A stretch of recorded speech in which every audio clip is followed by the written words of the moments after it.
আলোচনায় জায়গা করে নিয়েছেন কে এই সানায়া? স্টার কিড হিসেবে বলিউডে আবার যুক্ত হলো আরেকটি নাম, সানায়া কাপুর। সদ্যই মুক্তি পেয়েছে তার প্রথম সিনেমা আঁখো কি গুস্তাকিয়া। সন্তোষ সিং পরিচালিত এই সিনেমায় তার বিপরীতে রয়েছেন বিক্রান্ত মেসি। মুক্তির দুদিন পেরোলেও বক্স অফিসে খুব একটা জমছে না বিক্রান্ত সানায়ার রোমান্টিক ড্রামা জনরার ছবিটি। তবে আলোচনার কেন্দ্রে জায়গা করে নিয়েছে সানায়া। অভিনয় ও উপস্থিতি দিয়ে দর্শকের নজর কাড়তে সক্ষম হয়েছেন তিনি।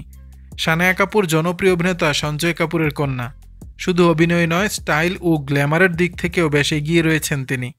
সিনেমায় আত্মপ্রকাশের আগেই সোশ্যাল মিডিয়ায় তার জনপ্রিয়তা ছিল আকাশ ছোঁয়া, এমনটাই বলছে ভারতীয় সংবাদ মাধ্যম। সানায়ার বেড়ে ওঠা ফিল্মি আবহে। পরিবারের বেশিরভাগ সদস্যই জড়িয়ে আছেন অভিনয় পেশার সঙ্গে। তবে স্টার কিড তকমা নয়, নিজের পরিচয় বলিউডে জায়গা করে নিতে চান সানায়া। ফ্যাশন সেন্স, আত্মবিশ্বাস আর কঠোর শরীরচর্চার মাধ্যমে নিজেকে আরও মজবুত করে তুলেছেন এই উঠতি অভিনেত্রী। দর্শক, বিষয়টি নিয়ে আপনাদের মতামত জানাবেন নিচের কমেন্ট বক্সে।